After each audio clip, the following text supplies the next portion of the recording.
오늘도 하나님을 예배하시는 모든 분들에게 주님의 은혜와 평강이 함께 하시기를 주님의 이름으로 축원합니다.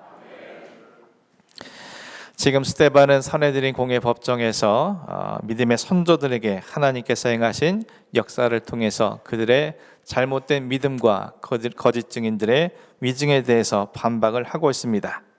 스데반은 아브라함과 요셉에 이어서 이스라엘 백성들을 애굽에서 이끌어낼 지도자 모세를 세우시고 택하시는 과정들을 통해서 하나님의 뜻을 그들에게 증거하고 있습니다. 하나님께서는 모세에게 이스라엘 백성들이 애굽에서 당하는 모든 괴로움들을 당신께서 확실히 보셨고 그들의 탄식 소리를 들으셨다라고 말씀하셨습니다. 그리고 그들을 구원하시기 위해 모세를 애굽에 보내는 것이라고 말씀하셨습니다. 그리고 스데반은 하나님께서 모세를 천사의 손으로 이스라엘 백성들의 관리와 속량하는 자로서 애굽에 보내신다고 증언하고 있습니다. 그리고 그 모세를 통해 이스라엘 백성들은 애굽에서 인도하여 나오게 될 것이고 그 모세가 애굽에서 홍해와 광야에서 40년 동안 기사와 표적을 행하였다라고 증언하고 있습니다. 하지만 스데반은 그 모세가 이스라엘 백성들에게는 누가 너를 관리와 재판장으로 세웠느냐며 거절당했던 자였음을 말하고 있습니다. 모세 스스로는 자신이 애굽의 왕자이기 때문에 이스라엘 백성들이 자신을 받아들이고 자신과 더불어서 출애굽의 역사를 함께 이루어갈 것이라고 기대를 했지만 이스라엘 백성들의 입장에서 그는 단지 자신들보다 운이 좋아서 애굽 왕궁에서 호의호식하며 살아가는 시기와 질투의 대상일 뿐이었으며 자신들을 압제하고 괴롭히는 애굽인들과 조금도 다르지 않는 존재였습니다.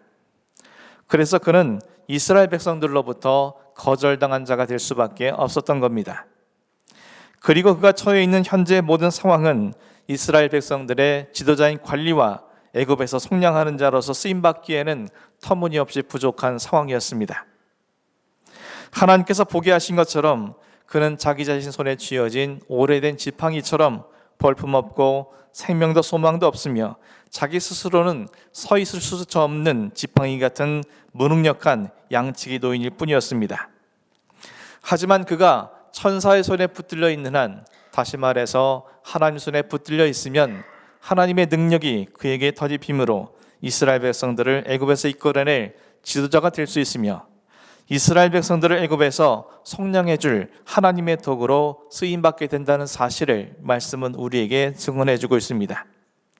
그 결과 하나님 손에 붙들려 있는 모세와 모세의 손에 붙들려 있는 지팡이는 40년 동안 애굽에서 홍해와 광야에서 놀라운 기사와 표적을 나타내는, 그래서 출애굽의 역사를 완성하는 위대한 이스라엘의 지도자 모세가 될 수 있었음을 2주 전 말씀을 통해서 함께 상고해 보았습니다.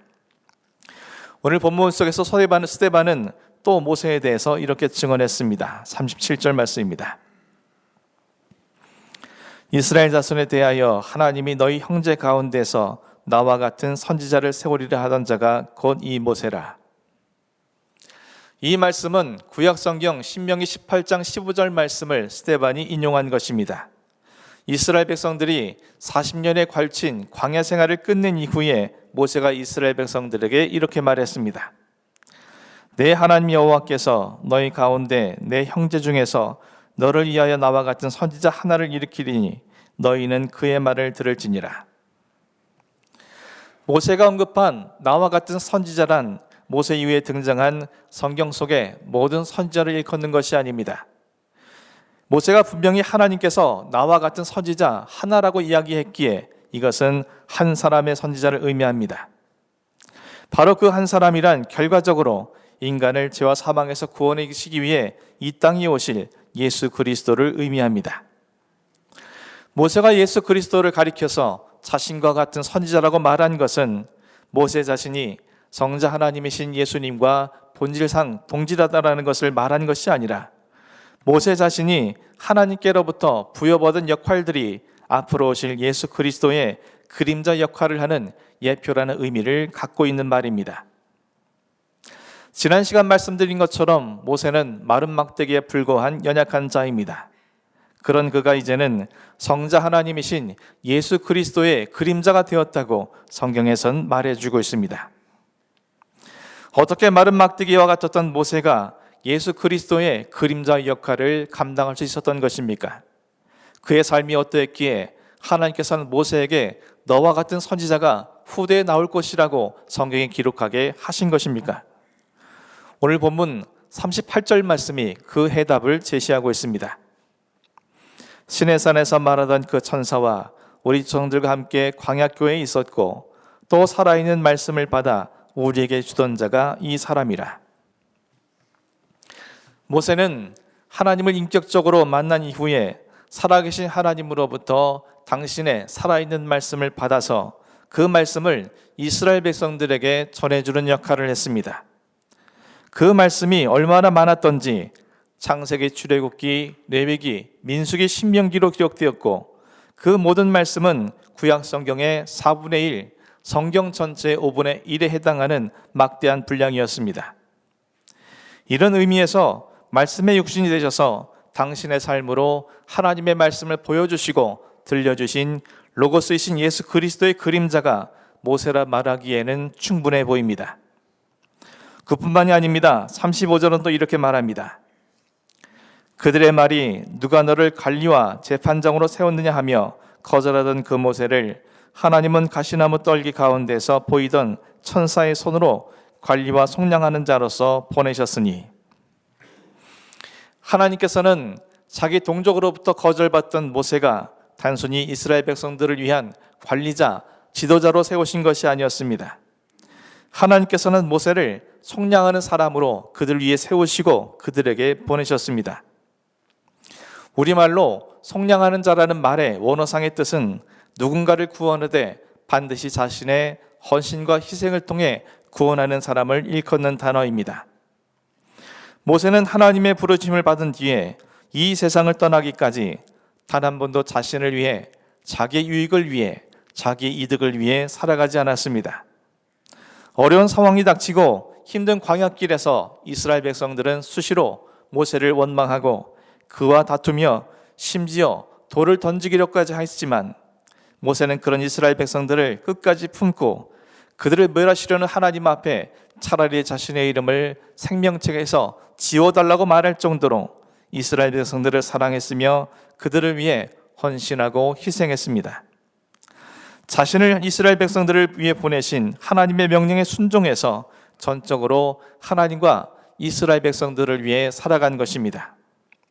그러한 모세의 헌신 속에서 이스라엘 백성들은 출애굽에 놀라운 은혜를 경험할 수 있었고, 모세의 희생 위에서 이스라엘 백성들은 40년의 광야 생활을 끝마칠 수 있었던 것입니다. 이런 관점에서도 모세는 우리를 죄와 사망으로부터 건져내시기 위해 당신 자신이 십자가의 제물로 되어 돌아가신 예수 그리스도의 그림자라 할 수 있으며, 그리고 죽음을 깨뜨리고 부활하심으로 이 광야와도 같은 세상 속에서 우리로 하여금 바른 길을 갈 수 있도록 인도하여 주신 예수 그리스도의 그림자라 불리기에 조금도 부족함이 없어 보입니다. 유한하기 짝이 없는 한 인간이 예수 그리스도의 그림자가 된다는 것은 참으로 대단한 일이 아니겠습니까? 그렇다면 모세는 대체 어떻게 예수 그리스도의 그림자로서의 삶을 바르게 구현할 수 있었겠습니까? 시편 중에 유일하게 모세가 기록한 시편이 있습니다. 그것은 시편 90편입니다. 시편 90편의 표제에는 하나님의 사람 모세의 시라고 명시되어 있습니다. 모세가 시를 지어서 이스라엘 백성들에게 그 시를 부르게 했다는 것은 그 시 속에 자신의 모든 일생을 통해 깨닫게 된 참된 진리를 담아서 이후에 이스라엘 백성들이 반드시 기억하며 참된 삶을 살아가도록 하기 위함이었을 것입니다. 하지만 모세가 지은 그 시의 주된 내용은 인생의 허무함에 관한 내용이었습니다. 시편 90편 3절 말씀입니다.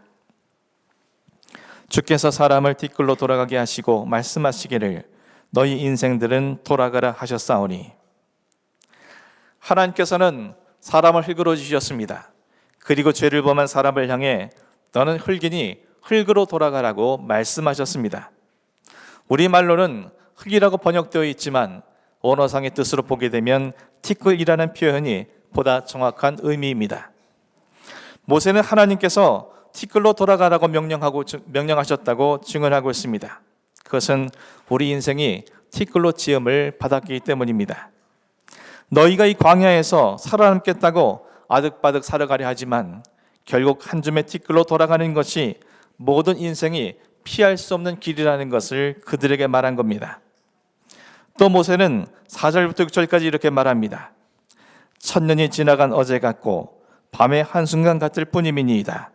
인생이란 홍수처럼 쓸려가고 잠깐 자는 것과 같으며 아침에 돋았다가 저녁에 시드는 풀과 같다고 말하고 있습니다. 2절에서 그가 고백한 것처럼 하나님은 영원 전부터 영원까지 계신 분이시지만 우리 인생은 그야말로 안개 같고 소멸하는 풀과 같은 존재라고 그는 말하고 있습니다. 그래서 10절에서 그는 이렇게 한탄했습니다. 우리의 연수가 70이요 강건하면 80이라도 그 연수의 자랑은 수고와 슬픔뿐이요 신속기간이 우리가 날아가니이다. 모세는 인생이란 날아가는 것과 같이 신속히 지나가지만 그 짧은 삶마저도 연수가 자랑할 것은 오직 수고와 슬픔뿐이라고 한탄하고 있습니다. 그래서 그는 하나님께 이렇게 기도했습니다. 12절 말씀에 우리에게 우리날 계수함을 가르치사 지혜로운 마음을 얻게 하소서. 모세는 하나님 앞에 지혜로운 마음을 달라고 간절히 기도했습니다. 그가 구하는 지혜란 인간이 자신의 날수를 계수하는 것이라고 말하고 있습니다. 자신의 날수를 계수한다는 것은 자신이 하루하루 자신이 돌아가야 할 곳을 향해서 돌아가고 있음을 인식하며 살아가는 것을 의미합니다. 하루하루 다가오는 인생의 끝, 하루하루 다가오는 티끌로 돌아갈 날들을 계수하면서 그 하루하루를 무의미하고 허무한 것들로 채우지 않기 위해 지혜로운 마음이 필요하다라고 그는 간절하게 구했던 것입니다. 그가 또 하나님께 그런 자신들을 불쌍히 여겨달라고 기도합니다. 그는 또 유한한 자신들이 하나님 영광 위에 살 수 있도록 해달라고 기도합니다. 그리고 주의 은총을 사모하며 살아감으로 주님의 은총이 우리 위에 부어지기를 간절히 기도했습니다. 사랑하는 성도 여러분, 모세가 지은 이 시를 통해서 그가 어떤 자세로 일평생을 살아왔는지 우리는 짐작할 수 있습니다. 모세는 80세가 되기까지 가진 것이라고는 자기 손에 쥐어진 마른 막대기 하나뿐이었습니다. 그리고 그 광야 생활을 하는 동안 자신은 티끌로 살다가 티끌처럼 돌아갈 수밖에 없는 존재요, 하루아침에 시드는 들풀과 같으며 그 인생은 잠깐 자는 것처럼 날아가듯 빠르게 지나가는 인생임을 깊이 인식하며 하루하루 살아갔던 것입니다. 그리고 그 유한한 자기 위에 무언가를 쌓아두고 무언가를 소유하려는 것이 얼마나 어리석은 일인지를 알았습니다. 그렇기에 그는 마른 막대기 하나를 들고 하나님이 명하심에 따라 애굽에 들어가게 되었으며 40년에 걸쳐 이스라엘 백성들을 인도한 뒤에 그가 이 세상을 떠날 때에도 그는 정작 가나안 땅에는 한 발도 내딛지 못한 채 그의 소유라고는 마른 막대기 하나만을 둔 채 되돌아갔습니다. 80세의 나이에 출애굽의 지도자가 되었던 모세는 무려 40년 동안 남자 가장의 수만 60만 명이 넘는 사람들의 민족 지도자로 살아왔습니다. 40년 동안 한 민족의 최고 지도자 자리에 지켰다면 최고 지도자인 그에게 주어진 권력이 얼마나 막강했겠습니까? 이스라엘 백성이 시내산 아래에 당도했을 때 이스라엘 백성들은 그들이 출애굽할 때 애굽 사람들로부터 얻었던 은금 패물을 모두 모세 앞에 내려놓았습니다. 하나님의 명령에 따라서 하나님께 경배드릴 성막을 짓기 위함이었습니다. 무려 60만에 가까운 가구들이 은금 패물을 갖다 바쳤다면 그 양이 또한 얼마나 엄청나겠습니까? 만약 그때 모세가 자신에게 주어진 막강한 권력을 집착했더라면, 그리고 자신 앞에 자신이 관할할 수 있는 그 물질에 집착했더라면 모세는 결코 예수 그리스도의 그림자가 되지는 못했을 겁니다. 그는 막강한 권력을 쥐고 있고 막대한 재물을 관리하였지만 빈 마음, 빈손으로 그 역할을 감당했고 빈손으로 자기 생을 마감했습니다. 단 한순간도 그것들의 노예가 되지 않고 건강한 믿음의 사람으로 일평생 선한 천직으로 살았기에 성경은 그가 예수 그리스도의 그림자, 예표가 될 수 있었다고 우리에게 증언해 주고 있습니다. 사랑하는 성도 여러분, 그림자가 무엇입니까? 그림자란 눈에 보이지 않더라도 어떤 물체가 실존한다는 것을 우리에게 보여주는 증거입니다. 아무리 그 실체가 보이지 않아도 그 그림자를 통해서 그 물체가 존재한다는 것을 우리는 알게 됩니다. 모세는 아직 이 땅에 오시지 않았지만 1500년 뒤에 오실 예수 그리스도의 그림자였습니다. 아직 보이지도 나타나지도 않았지만 모세는 예수 그리스도께서 메시아로 이 땅에 오실 것을 확신하면서 자신이 그분의 그림자로서 역할을 감당하기 위해 충성과 최선을 다했던 믿음의 사람이었습니다. 예수님께서는 지금 십자가에 못 박혀 죽으신 이후에 부활하시고 승천하셨습니다. 그러므로 우리에겐 주님이 보이지도 않고 우리에게 직접 당신을 나타내지도 않습니다. 하지만 하나님께 정하신 때에 주님은 정확하게 확실하게 이 땅에 다시 오실 것입니다. 그러므로 지금 우리에게 주어진 사명은 모세와 같이 예수 그리스도의 실존과 실체를 나타내는 그림자 역할을 하는 것입니다. 예수님께서 눈에 보이지 않고 그 실체를 확인할 수는 없지만 우리가 주님의 그림자의 삶을 살아간다면 그런 우리를 통해서 사람들은 예수님께서 허구 속에 있는 분이 아니라 실존하신다는 사실을 알게 되는 것이고 예수님께서 분명히 다시 오신다는 사실을 우리를 통해서 그들은 보게 되는 것입니다. 이를 위해 우리는 반드시 모세와 같은 삶의 자세가 필요합니다. 모세가 전해준 교훈처럼 우리는 내 자신이 티끌에서 태어나 티끌처럼 살다가 티끌로 돌아간다는 것을 깊이 인식하며 잠깐 자는 것처럼 신속히 날아가는 인생을 살아가고 있으며 아침에 피었다가 저녁에 쉽게 사라질 수 있는 들풀과 같은 존재이며 자랑할 것이라고는 헛된 수고와 슬픔뿐이라는 사실을 늘 인식하며 살아갈 수 있어야 합니다. 그런 고백이 있을 때에만 우리는 우리 인생 위에 무언가를 쌓아두려고 하는 어리석음을 범하지 않을 수 있으며 그때에만 내 두 손에 더 많은 것을 움켜쥐려는 욕심과 탐욕에서 벗어날 수 있게 되는 것입니다.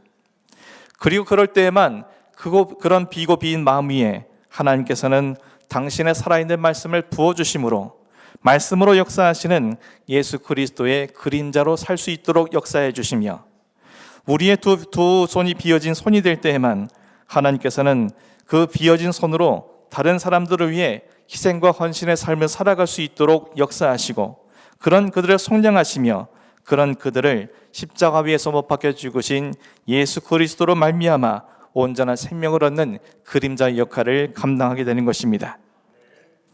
사랑하는 성도 여러분, 그림자란 결국 그림자의 실체가 움직이는 대로 움직이는 것 아니겠습니까? 예수님께서는 비어진 겸손한 마음으로 하나님이시면서도 종의 형체를 지내사 이 땅에 내려오셔서 우리의 구주가 되어 주셨고 제자들에게 못자국이 난 선명하게 난 당신의 빈손을 부활의 증거로 그들에게 보여주셨습니다. 그렇다면 우리의 마음속은 예수님처럼 비어진 겸손한 마음이 되어야 하고 우리의 두 손은 주님이 보여주신 빈손, 그 못자국이 난 그 손을 보여주는 것처럼 우리의 빈손을 내밀어서 다른 사람들에게 예수 그리스도 십자가의 못자국을 보여주는 것이 아니겠습니까? 저 여러분 모두가 주님의 그림자가 되어서 스데반이 예수 그리스도의 그림자로 삼은 자가 바로 이 사람 모세라고 증언했던 것처럼 우리 역시 주님이 원하시고 찾으시는 이 사람이 되어줄 수 있도록 주님의 그림자로서 비어진 마음과 비어진 손을 통해서 살아있는 말씀을 증거하고 헌신과 희생의 삶을 살아감으로 인하여 우리의 이름이 하나님의 생명책에 기록되어지는 그리고 우리가 하나님을 위해서 주님을 위해서 온전히 쓰임받은 모세와 같은 사람으로 인식되어지는 놀라운 역사가 여러분의 삶 가운데 이루어질 수 있기를 주님의 이름으로 간절히 축원합니다. 기도하겠습니다.